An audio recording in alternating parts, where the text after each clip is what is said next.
This is an Undiscovered Legacy production and proud member of Pod Nation Media Network. Hello, Skoob believers, and welcome to episode number 114 of the Undiscovered Entrepreneur Get Across the Start Line. And it's me, Skoob, coming at you at whatever device you have to be listening on. All right, Skoob believers, I just finished my first ever speaking engagement. It was amazing. I'm really glad I was able to do it, and they've already invited me back for another one.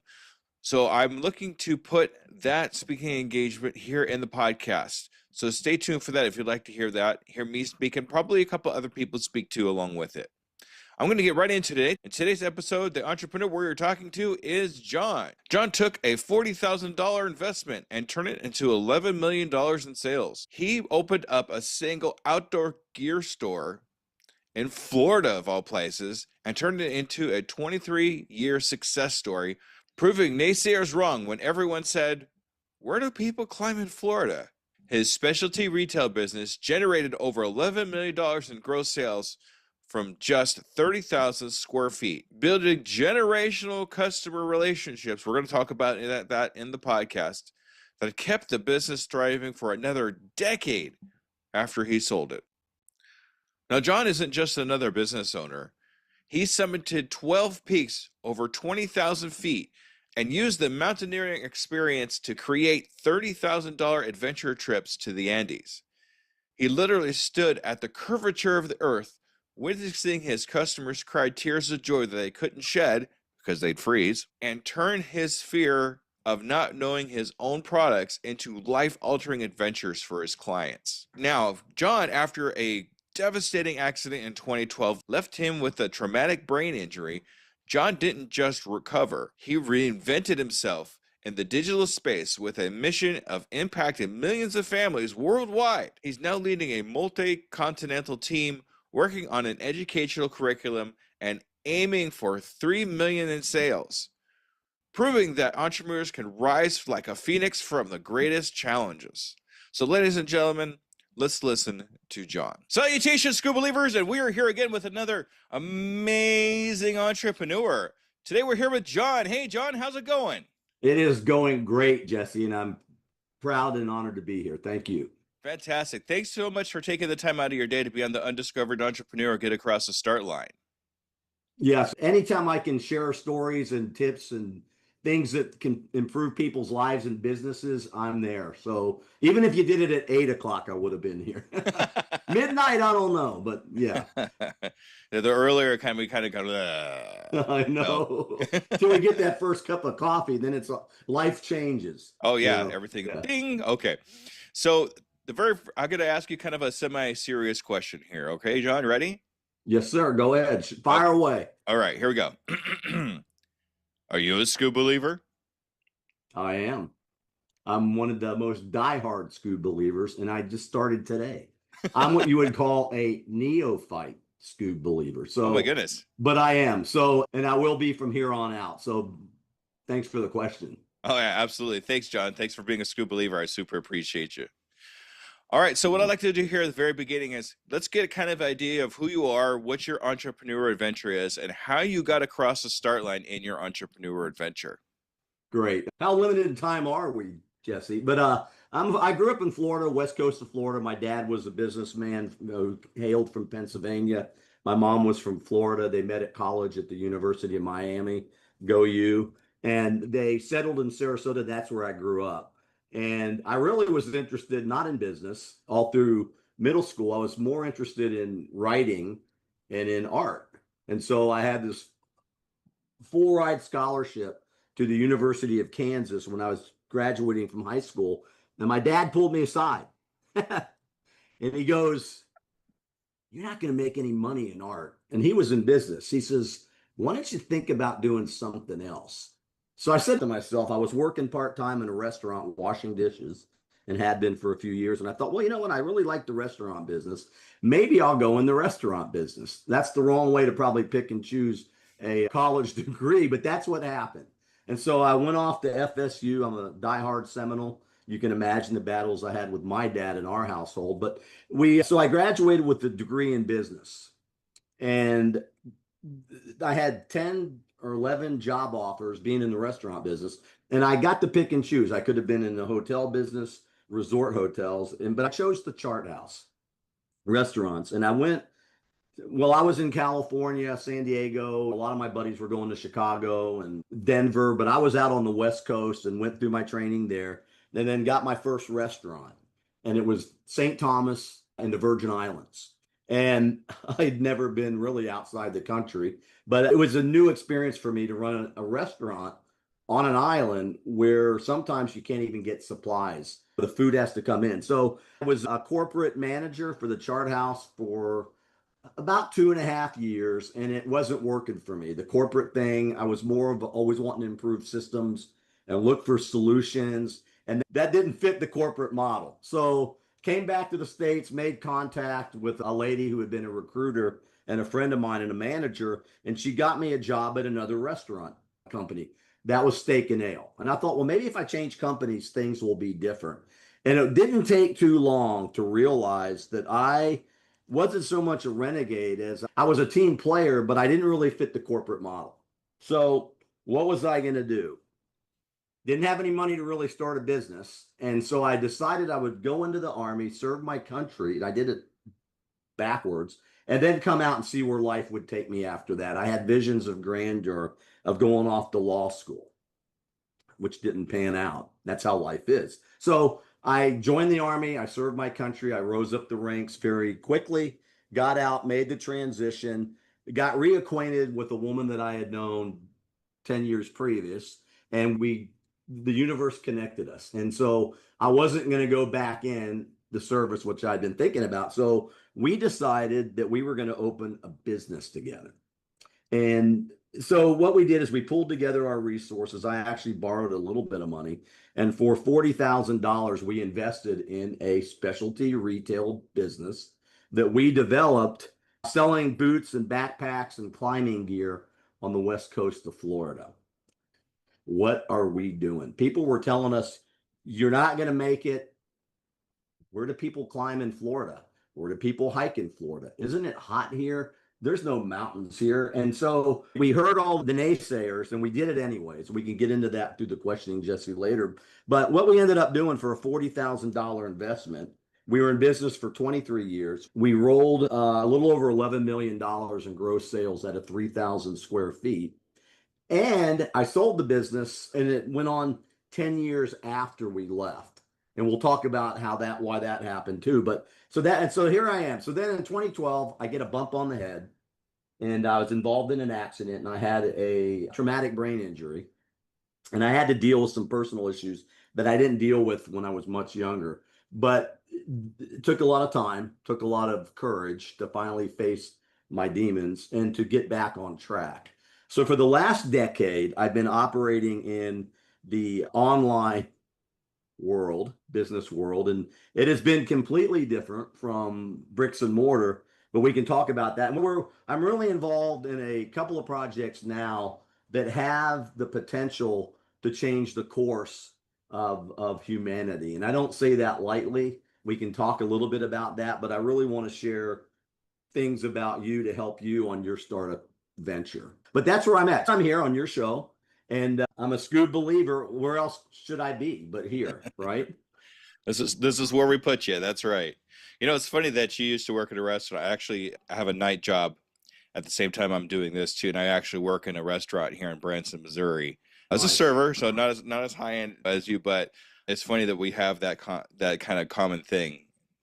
Absolutely. And I love servers. The servers had it going on. I remember here I am, college guy, college degree, making X amount of dollars, and waiters, they were rolling in it. They had no responsibility but to their shift and to making money and to helping the business go. But no, that's great. And it is. It's a common ground thing that we've got.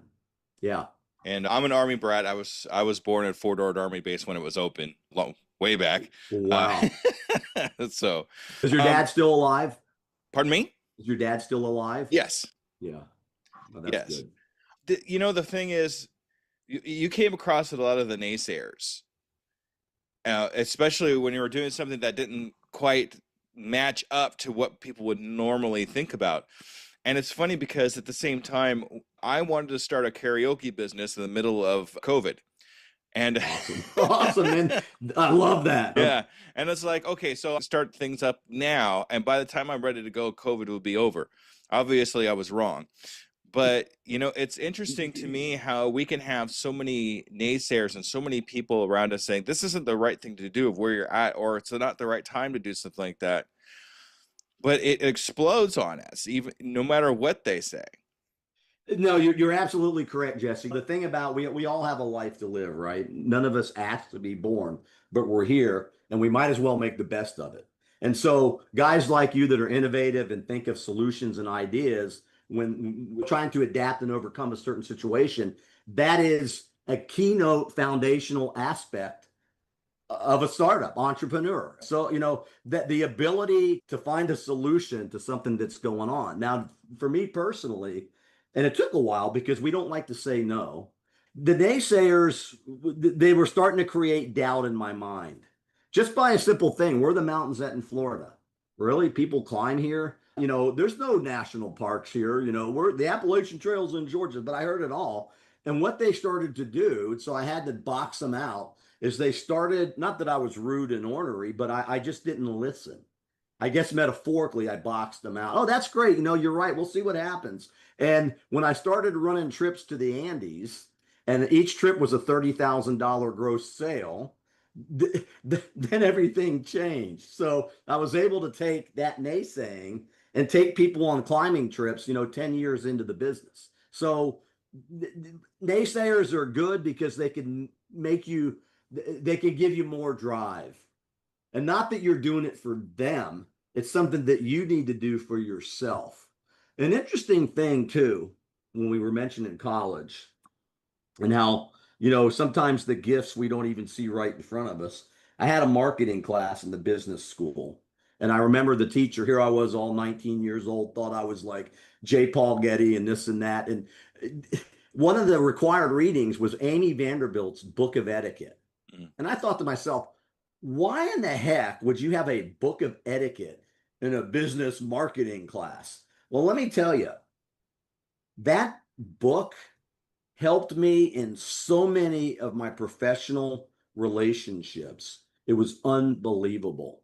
And today, there's not a lot of etiquette. Just put it on, turn on the TV. There's so much unetiquette that I can tell you, if you learn a little bit about etiquette, and this all has to do with relationship building with your customers and clients, if you learn a smidgen of etiquette and practice it, you are going to set a stand. You're going to set the wheat from the chaff. It's so cliche, but you will show up on somebody's radar when you practice that. I don't know why I put that in there, but something you said made me think about it. But yeah, so naysayers, we got to have them.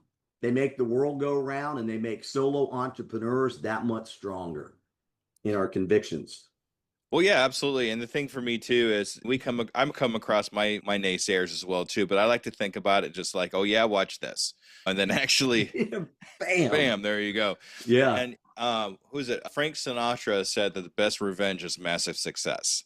Love it. Yeah. Yeah. And so then whenever I come across a naysayer of some way, shape, or form, that's kind of where I go to. I'll listen to what they have to say, but I'll take away what I want to take away from it instead of what they want me to take away from it. And I think that's more important than anything else when you come across somebody like that. No, you're totally correct, Jesse. And that's what we need to do when we have that naysayer. Listen. Good listeners or good leaders listen, but it doesn't mean you have to do or believe what they say. That's your life. That's your business. It's not theirs. You're the one taking all the risk. Risk it because the rewards are so great. We can talk about that. But yeah, just like self-help or startup books, there's so, and you keep asking me questions that make me think of stuff. Go to the bookstore. Yeah, self-help books and startup. They're like in competition.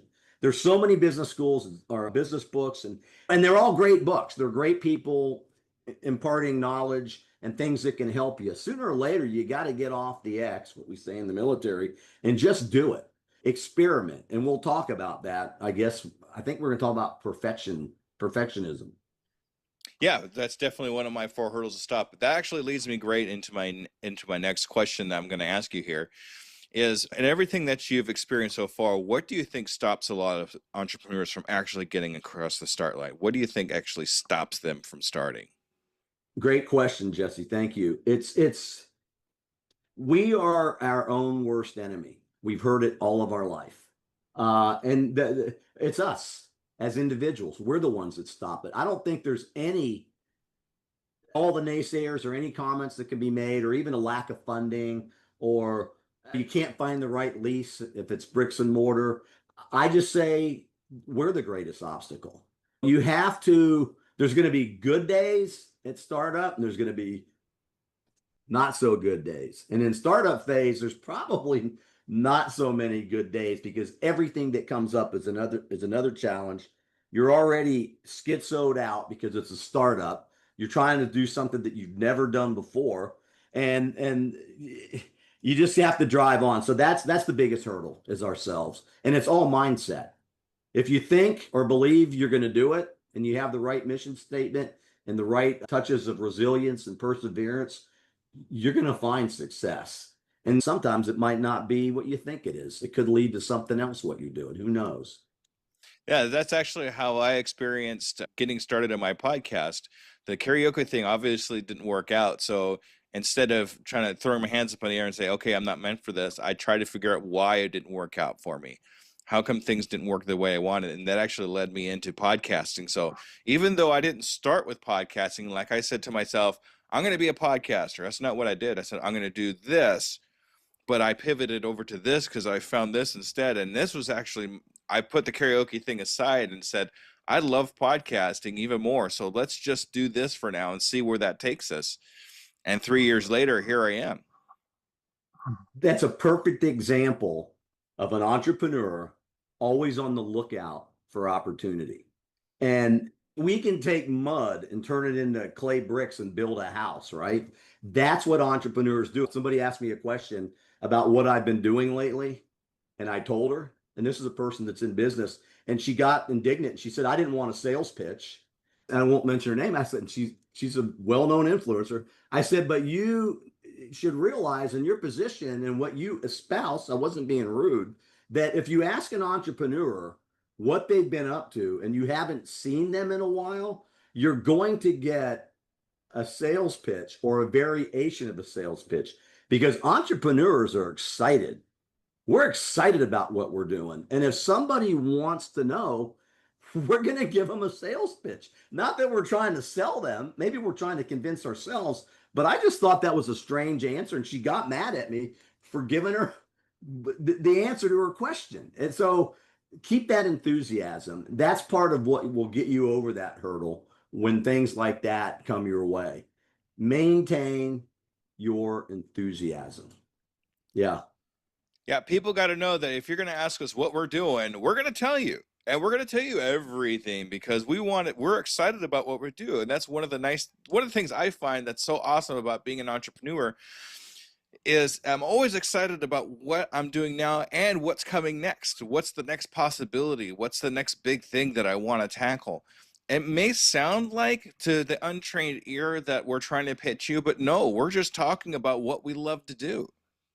Man, I appreciate that comment, because when you love what you do, all human beings, entrepreneur or not, are going to radiate this enthusiasm.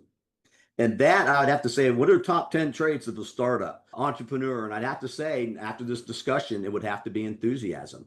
That's got to be one of the top 10 traits. So if you have enthusiasm, don't let the naysayers knock you down. And if somebody asks you a question, you tell them everything that you need to tell them. That's who you are, and they ask the question. Just That's say right. it. Yep, and they just have to be ready for the answer because sometimes they don't know what they're getting into. No, they don't. Sometimes we don't know what we're getting into. That's But true. That's yeah, very true. yeah. So earlier you said that we're getting in our own way when we're getting started. Now, is that what you were experiencing when you first got started? Did you feel like you were kind of getting in your own way? Not generally, but if I let something sink into my head, there'd be a doubt. But I was convinced early on, Jesse, that no matter what, I was going to make sure that we opened the doors to this business, and I was going to make sure that it was going to be successful. I literally, we talk about no fear, being fearless and all that. And it's tough. It's tough when your whole profession or your whole life ahead of you might be contingent upon the success of your business. And what I found that most entrepreneurs, and I hope it doesn't happen to anybody who's listening, but they go through rough times financially, and many of them have been bankrupted before. But out of that bankruptcy, they rose like the phoenix again. They're so cliche, but entrepreneurs have that amazing perseverance and resilience that we're going to somehow stand on top of that summit being a successful business. And it would be great because you talk to all these entrepreneurs. So I would imagine that you hear similar stories. I hear all kinds of different types of stories. And it's so great to hear every single one of them because we could all relate to them in one way, shape, or form when we're listening to these stories and understanding that, oh yeah, I've been through something similar than that too. And that's why I like putting this podcast out, so we all have that capability of listening to other people's stories and kind of relate and maybe find some tools that we didn't have before that we can use to overcome obstacles or even just be a part of the story. Absolutely. Great. It's a great idea. And it's so helpful because as entrepreneurs, as you know, and especially in the digital space, we run into so many experts. It needs to be done this way. It needs to be done that way. Build it and they will come. And what we end up finding out is that it's not necessarily that way. That might be their experience, but until we go through it, we really don't have a baseline. What we have is a great heart and a great idea and the energy and enthusiasm to pull it off. I know that something good comes out of everything that's not so good. And like you said with the podcast show, the karaoke thing sounds awesome, man. What a great idea for COVID. But that could have been fun, but now you're here, and that's how the universe, if you believe in those kinds of things, that's how you and I vectored on the show today. Somewhere in our lives we made a decision to be here. It may have been a decision in business school. It may have been you on the karaoke stage, but we're here. So every time we run into an influencer like you or a podcaster or somebody that really has a great heart, we have to take advantage of that. You've already taught me some things here in the short 10 or 15 minutes we've been talking, and it's nice to know that I'm not alone. So remember that you're never alone.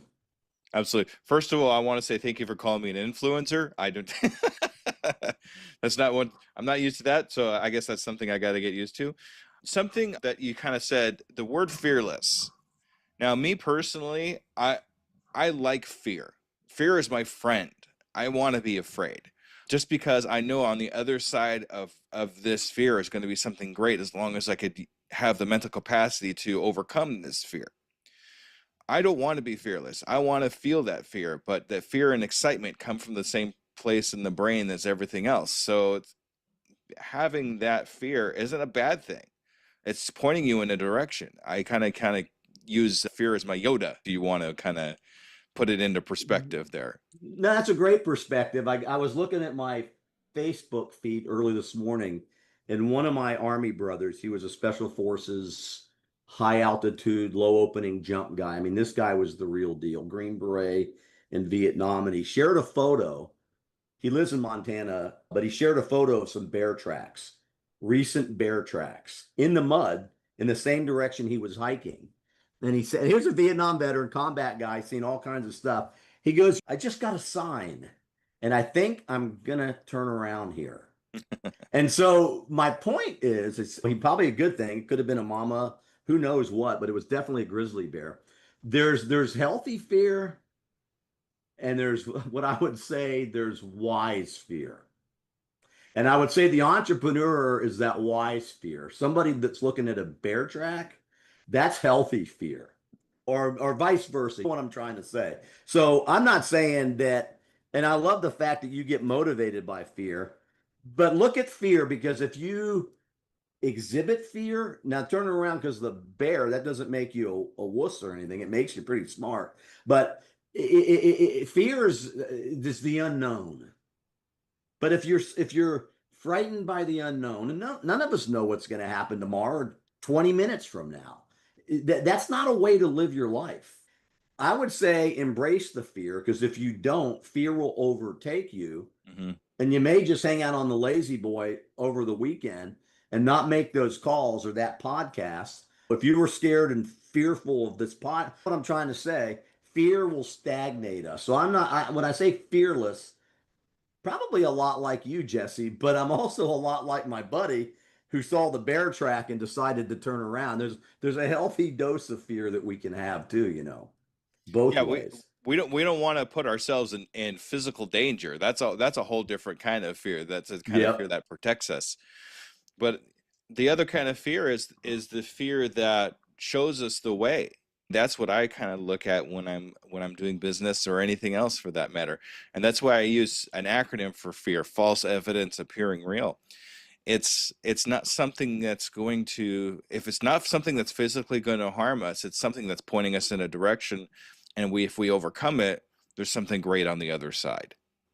Absolutely. And that the stoicism, which is something I've been looking at recently, Mm-hmm. it says that the challenge is the way. So I can just slide that word in there, Jesse, and take it from you. Fear is the way. If you don't overcome your fear, you're never going to make it. It's that simple. And I can remember when I did mountain climbing, I had 31 different high altitude summit attempts, right? But I only summited 12 because we knew when to turn around when the conditions weren't right for avalanche or rock fall. And it was a slog. You can't breathe up there. You get nosebleeds. I mean, it's pretty hairy over 20,000 feet. But let me tell you something. Standing, witnessing the curvature of the earth and seeing the dark sky, much darker than what we see here at sea level, and feeling your feet on the ground was one of the most exhilarating accomplishments that I've ever had in my life, is high altitude climbing. So there was a lot of healthy doses of fear on the way up, but we had a belief in ourselves and in our equipment and in our training that got us to the top. And a lot of people turn around at the first sign of fear, and sometimes they should. If there's a rock fall or the glacier's not melting quite properly or the seracs look uneasy.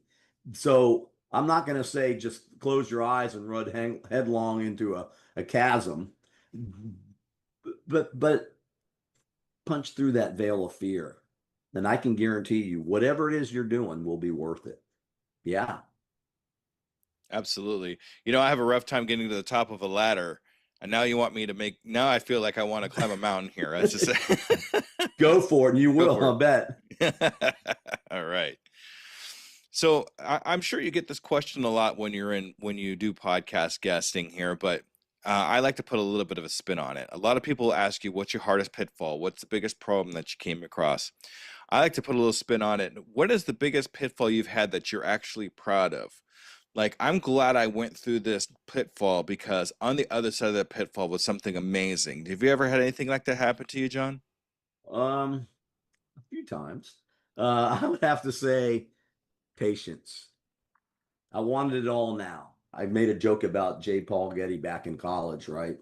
I wanted it now. I'm an entrepreneur. I've got my business. The door's unlocked. All my merchandise is out and ready to go. And I've trained my troops, our employees, and we've got everybody quality product, excellent service, and the opportunity for us to be part of your adventure, backpacking, climbing, whatever. And then the real sales come in. And it's like, holy cow, this is going to take years. I can't do this, right? You're joking about it, but the patience to see, don't worry about the daily stuff or even the monthly stuff. Wait and see what the bottom line looks like at the end of the year or at the end of the quarter and build on that. So I had to learn a lot of patience. And my wife sometimes still says, you're still like a B plus. You're not quite there yet, right? But that's probably what taught me the most in a startup, was just to be patient. Be patient. You're doing something really good and exciting. It's your life. You're going to be rewarded for your vision. And it may not always be money like right away, but the people that you meet and the customers and just the vibrancy of being in business, you can feed off of that. And the only reason our small business stayed open for 10 years, and I had the new owners tell me this, was because of the customer base that we had built the previous 23. Mm-hmm. We built trusting relationships with our clients, and they always came back. We developed repeat customers. And then what was really fun was seeing a customer's son or daughter have a son or daughter, like generational clients, and to have them come in when the young boy or young girl's going to join the scouts. And the parents, dad and mom, used to buy from you when they were going to Australia. And then they bought from you when they went on their honeymoon.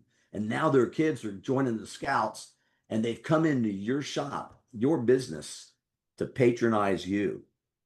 That wasn't just luck of the draw. That was the fruits of the labor. That was the perseverance. That was the belief that your business was going to make it. And I got to tell you, Jesse, that was one of the most, I'm in digital now, but I really miss the interaction of the customers. Customers were our lifeblood. They helped us send our kids to school. They paid my bills, my mortgage. They put food on my table. Those were the best people in the world because they patronized the business and we were good to them. Wasn't perfect all the time, but I can count on two hands in 23 years how many customers we really pissed off. Somebody you probably couldn't please anyways, but I'm proud of that record. Yeah, we're not going to be for everybody. We just keep that in the back of our head when we're in our businesses and whatnot. Sometimes it doesn't match up, and that's okay. It happens. That's part of it. But we live in a world right now that's I got to have it now, I got to have it today kind of thing. And it's unfortunate, but it's true. But it's the people that know that it's a long-term thing that we're doing here. It's not going to be a short-term thing. Your first dollar is not going to be for some time.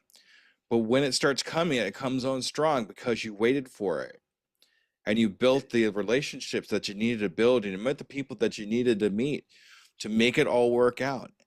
And now here we are. I've been doing this for over 3 years, which is a huge accomplishment for me. I couldn't get anything done over a day and then giving up before I started all this. And now I'm 3 years in. I'm like, I'm still doing this. I love it. But you've beat the odds because Yes. everybody says, well, I'm going to try a podcast, right? And I think the average number of shows with podcasters, it changes a little bit, but the last time I heard, it was like 9 shows. Mm-hmm. So you are like in the upper 2 or 3% of podcasters, probably even smaller, because how many shows do you have total right now? I think 215 right now. Phenomenal. Yeah. Good for you and good for your guests because you built a rock solid show. That's cool, man. Yeah. And if you look at how many, let's see, I think there's like 4 or 5 million podcasts out there, but only 500,000 of them are active. And if you look at those averages and those odds, it's because people give up after a few. It stays live. It stays 9 out there, shows. but yeah. But people that are still actively putting out new content and new shows for their podcast is really not that many. And the average, if you average that out, yeah, you're right. Not all the people make it all the way. So no, so kudos to you. You need to get out. You need to get one of those little packs of gold stars that they used to have in elementary school. Remember? And they'd put it on your paper. Sometimes you'd get 3 gold stars. So do yourself a favor, man. Put a gold star on your notepad. there you go. When I get 5 of them, I get a gummy bear. That's right. Scooby-Doo, brother. Scooby snack. That's right. That's right. All right. That's awesome. Thanks for that. I appreciate that answer. That was really good. Thank you. So you're welcome. I'm going to go the opposite way now. You've actually been through a lot. You've had a lot of business experience, but do you have 1 or 2 things that really kind of feel like are a great accomplishment for you? It didn't have to do with, I've got more than one, but it's a great question. I appreciate it. I was in a startup nonprofit, right? They're run a little bit differently from a for-profit, but some of the things are still the same, enthusiasm, teamwork, mission. And what our mission was, it was in Sarasota, Florida. Our mission was to help bring back international rowing to the United States of America that hadn't been here since 1991, right? We were building this Olympic location, Olympic venue, and I was tasked with being the volunteer coordinator. And so I had some phenomenal volunteers from age 14 to 90, and they were all ambassadors of the community. And when the governing authorities from Switzerland came over and we went through all the paperwork and, did all the things we needed to do to apply for that particular event, they were impressed with the people of Sarasota County, Florida, the volunteers. And the volunteers were a huge part of the success to bring in 2017 to bring the rowing back to the States. But those volunteers exemplified what a lot of entrepreneurs exemplify: pride in what they're doing, enthusiasm, a belief in a mission that seems impossible. And that was probably, as far as a leader goes or a startup guy goes, that was probably one of my proudest moments, being a startup guy, startup person. My small business in Florida, I think the accomplishment I alluded to a little while ago, Jesse, was the mountaineering trips that we used to do to South America. Mm-hmm. And we sold climbing gear. And the guy told me, he asked me a question one time about a piece of equipment, and I didn't know the answer. I'm thinking to myself, what the heck am I doing selling climbing gear? And I don't even know how to use it. So got a wild hair, booked a trip to Mexico, went down and used all the gear, and I climbed a 18,000-foot summit. And that was the baseline for taking people on adventure trips. I'm not even a certified guide or any of that. We would hire them in the countries we were going to. But I was so proud of those, because we didn't just take people for our business on vacations. We took people on life-altering adventures. And to be part of that as an entrepreneur, it just blows my mind. And I'm so proud of those moments. I can remember one customer, this one young lady who went on a trip. She was a park ranger in Florida, but a real small person. And she made it to the summit, right? And we're sitting at the summit. It's months and months of training. And wasn't sure she was going to make it, but we're sitting up there and all the clouds are like forming around us. And she looks at me and she says, "This is phenomenal." She said, "But I can't cry because my eyes will be frozen shut." She says, "And I've got so many tears right now." And she said, "Thank you." How many customers can we percolate to say something like that? We're still good friends. Her dad was a Boy Scout leader in Florida. But that moment, that one single moment that customer told me that, it was like, holy cow, we're making an impact in people's lives. So as a business owner, especially somebody with a new startup, you can be a very positive impact in somebody's life. And maybe you'll have that summit moment someday where one of your customers comes back, and they may or may not be crying, something as dramatic as that, but they may come back, people with etiquette, and say, "Thank you for helping us out. Thank you for your products. Thank you for your service." It's those kudos and those thank yous. You don't necessarily do it for that, because we consider ourselves at times the unsung hero, right? We're in the trenches, men and women, we're the small business owners. But there's something really delightful about that. And those two instances, managing volunteers to bring back international rowing and sitting with one of my customers watching the clouds form and disappear around us and getting a thank you. They don't make that stuff up. They just don't. Yeah, and that's one of the reasons why we do that, is to make it. That's one of the reasons why we do this, is to make that moment for somebody else and know that we were a part of that moment. We gave this moment to somebody else, and that makes us feel good as people, as entrepreneurs, because we were able to give that moment to somebody else. Phenomenal. And you're so right, Jesse. You said it probably better than me, but that's everything we do in our lives makes an impact. And you have to decide, as a business startup person, you want to make a positive impact and you want to make a negative impact, because if you think about it, the positive impacts are going to get you to the summit. The negative ones won't. No, the negative ones will make you fall off the summit, and we don't Yes, want to fall off the summit because no, it's a we long don't. way down. It is. It's a hard fall. It's a hard drop, brother. Yeah. That's fantastic. Thank you for that. That's a great story. I'm even welling up a little bit just thinking about it, because that is so fantastic. Me too. I remember you and I were sitting there talking on your show, but I remember that moment, and it does. It was, and you asking me that question in such an authentic, intimate way makes this show that much better. That we're able to share stories like that to your listening audience, and two men welling up inside because of an experience that they had in business. That's real. That's very real. Yeah. Thanks. Yeah, thank you. All right, so here's one of my favorite questions. Now, since we know that most of our listeners are new entrepreneurs, if you came across somebody that you knew was just getting started in their entrepreneur adventure, what one piece of advice would you give them? What steps would you have them take? How much time do we have? Oh, boy. Let's see here. But only one. But only one. You know, it sounds probably trite. I think it would just be what Nike has as their logo, a little swoosh thing. And their mantra is just do it. Just do it. It will be an experience that you'll never forget. You will learn things about yourself that you never knew. You will learn things about other people. And it's an opportunity for you to make money, but also to improve your own skill sets. You know, you were talking about the fear and all this. If you're fearful of getting up on stage, or you're fearful that your bank account won't make it, whatever it is, just do it. Puts you in a different league. Not everybody wants to do a startup business. Doesn't mean that you're better. It just means that you're living your life a different way. So that would be my advice. Now, if you're, depending on what the product is or the business, I might have a different answer.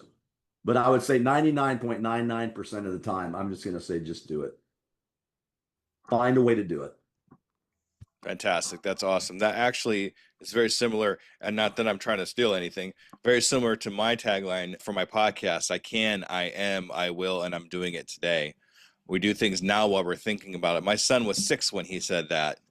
And That's awesome. Yeah, he was having a rough time with his homework, and he just popped off with that when he was 6 years old. I was like, wow. So we started posting it all over the house and everything else. And we still live by that today. He's 18 now, and learning to be a professional cook. And he still says that. As a family, we've really kind of taken that in.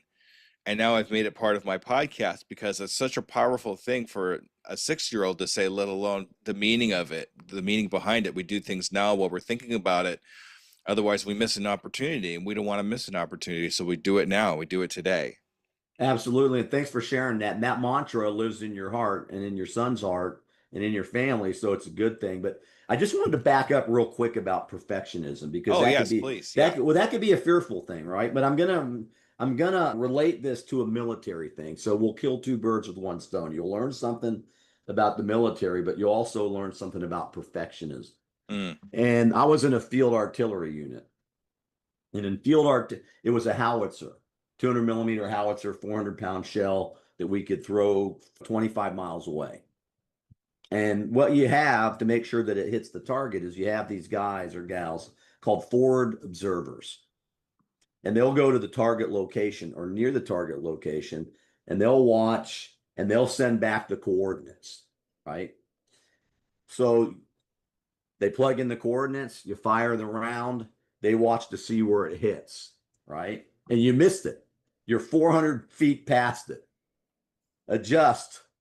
You adjust fire, right? They give you new coordinates, you fire off another round, and you're 300 feet closer, right? It's not perfect yet. So then they call in the last coordinates, and it's right on target, and you win. You blow away the target. Now, business is not really like that, but if the forward observers wanted to be perfect, you might have been surrounded by the enemy in short order. You had to get those rounds out. You had to diffuse the situation, and perfectionism would have never have gotten them there. So you're going to make mistakes. You can spend month after month until the cows come home trying to get a perfect plan. And you don't need a perfect plan. You just need a plan, and you need to get started. And remember what General Patton said. Now, he's a military guy, right? A violent plan executed now is better than a perfect plan executed next week.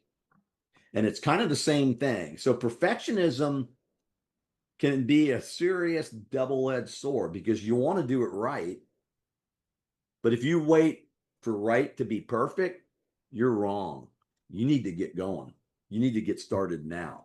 And if you do that, you'll be way ahead of the curve. You could be months into your business already. But if you were waiting, you may not have even started yet. Just saying. Yeah, no, that makes a perfect point there, perfectionism. And you'll see that a lot of people will hide behind perfectionism too, where they're like, oh, I'm going to wait until it's perfect, or I'm going to wait till this and never release anything. And really what's going on subconsciously is they're scared to release anything, so they're waiting for the perfect time. How many times have you heard, oh, I'm going to run a business, but I'm going to wait for this thing to happen first? And Most it, of the time, yeah, a yeah, lot of times, yeah. and it never happens. Or let's just say you had that idea, Jesse. You raised a good point. Let's just say you have that idea and you're thinking about it and thinking about it and thinking about it, and 2 years later somebody does it, and they're the next multi-millionaire selling the widget that you had an idea to sell. Oh And if man. you put those out in the universe, I don't know what you believe, and we're not going to get in anything spiritual here, but what you put out is pretty much like your picture. Look at that. What you put out may come back to you in a different way. Yeah, exactly. And then the thing I've heard too, I read this in a book too, where somewhere in the universe somebody's going to do your idea. Now, is it going to be you, or is it going to be somebody else? Because the idea is out there, but I mean, if it's your idea, execute it on now, because somebody else will come up with that idea if you don't, because you put it out into the universe. Let's see what happens next. So, So true. yeah.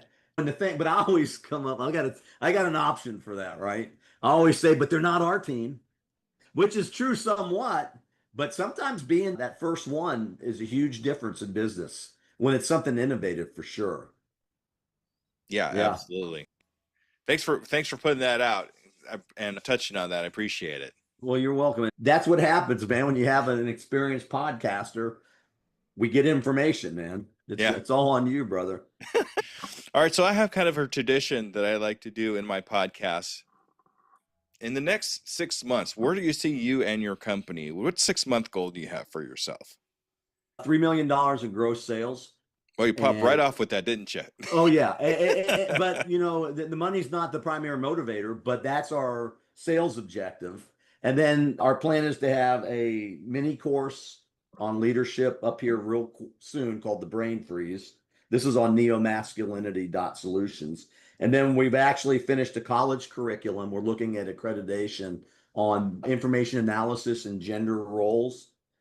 Nobody's doing anything like that. They're all talking about it, but we've got a PhD level course that we've already written, AI assisted. And then we have the high school courses finished. It's called the Brainery. We train brains, not grains. And then we'll be working on the eighth and ninth grade middle schoolers. And then we'll be working on kindergarten through sixth. And what it'll be 4 silos, granaries, we call granaries. And there'll be consistency throughout the whole thing. And it's a reignition of intuition, scientific method, and gender roles. So that should be done. We're hoping by the end of the summer, but surely by the end of the year. And then I have a rock solid team, and it's multi-continental right now. We can do that when we're in the digital space these days. I have AI on board with us. We have a program, Interview Connections, which helped me to meet you. So we've got a lot going on, but the primary goal is to just help millions of families and men and women across the planet. We have a little Sentinel handbook. It's 9 languages. It's not a book on astrophysics. It's just basically a primer on how to spot unreliable information. and then how to use our gender roles to do something about it. You know, how do we fulfill our roles as parents? A lot of cool things. So and then next year we'll start Task Force Zen. But we want to get this one off the ground first. Fantastic. So here's what I want to do with you, John, is in 6 months, I'd like to have another interview with you. Okay. I'd Yeah. like to see if you've reached those goals and what kind of new experiences you've had since this interview. Is that okay? Put me down in your book. I'm ready. All right. And I'm old school. Look at this. Jesse, all my appointments come from the old dome. My team wants me to get more digital and all this, but there's still some old school things that I've learned that seem to work for me. So yeah, I'd love to come back on your show. And you know, and if we hit that sales mark, we may even do a live broadcast from, I don't know, Old Faithful, the Geyser, who knows? But yeah, we'll do something special for that show.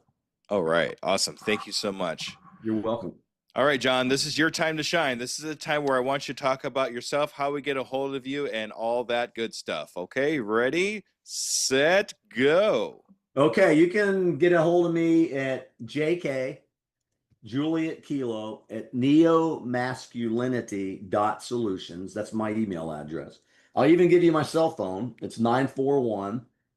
Don't abuse it. Don't call me after midnight Eastern Standard Time. 941-400-7333. And if I don't get back to you right away, or you want to leave a comment, go ahead and do it. And I'll do my best to get back to you. But visit our website, neomasculinity.solutions. You know, we have a free lead magnet, but you can get that if you want. And then if you want to purchase the Sentinel Handbook, because we're all Sentinels, you know, it's $2.95. It's an ebook. If you speak Chinese, you can get one. Italian, German, Spanish. We got Hebrew, Arabic, but we've also got it in English. But pick yourself up a copy. It's not going to set you back, and you might learn something. And then just pay attention to what we're doing. Go online to that website, sign up. We're going to be having a newsletter. We're building a community. This is a true startup. The digital space, like we talked about, Jesse and I said before, it's not build it and they will come. It's build it and go out and talk about it, and hopefully they'll come. So please just take a moment out of your day, a couple minutes to do that, and help out the cause, because we really do want to protect families from all of the unreliable information. And there's 5 types. You can read about it in the book, but there's only one reliable information, and that's the truth. So we're just looking for the truth, and we want to help people in a massive way. And maybe we can do something to reduce all of this division and all of these hateful things that are happening all around the world. I mean, even friends in my own network the last 4 years, I feel like they've lost consciousness to reality. And I don't want to insult anybody. I'm not better than anybody. But if somebody tells me something that makes the hair on the back of my neck stand up because it doesn't sound possible, I'm going to do my research. And that's all we're asking is protect your families, protect your loved ones from the greatest threat in modern time, which is unreliable information. That's why we're doing what we're doing. Exactly. All right, John, thank you so much for being an undiscovered entrepreneur and taking your time every day. This has been a probably one of my most fantastic interviews I've had in quite some time. So thank you so much for that. You're going to get me to well up, Jesse, but you're welcome. And I look forward to 6 months from now when we can come back and tell you about our success.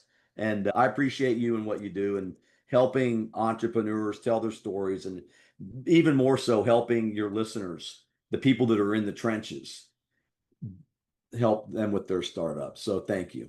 All right. Thank you so much. All right, Skoob believers, make sure you stay tuned for the wrap up. Okay, everybody. Bye-bye.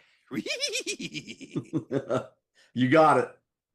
All right, Skoob believers, that was John. What a great episode. What a great conversation I had with John. Lots of energy. We kind of were able to match energies and really come up with something really awesome for you. But as usual, I have a couple major takeaways from this conversation that I had with John. Stop waiting for perfection. Someone else is already building your dream. John's message is crystal clear. A violent plan executed now is better than a perfect plan executed next week. While you're perfecting your idea for months or maybe even years, someone else is out there executing the same vision and becoming the next multimillionaire with your concept. You got to understand that when you put something out into the universe, if you don't end up doing it, somebody else will. So that's why it's so important for you to take action now. Your greatest obstacle isn't money, competition, or market conditions. The person in the mirror is your biggest obstacle. John built an $11 million business after being told it would never work, survived a traumatic brain injury, and is now targeting $3 million in digital sales because he conquered the one enemy that truly mattered: the naysayers, the lack of funding, the impossible location. None of those things stopped him, and none of it will stop you unless the person in the mirror becomes your biggest enemy. And with that, I'm going to say thank you very much for another great episode of the Undiscovered Entrepreneur Get Across the Start Line, and I will see you in the next episode. Bye, everybody.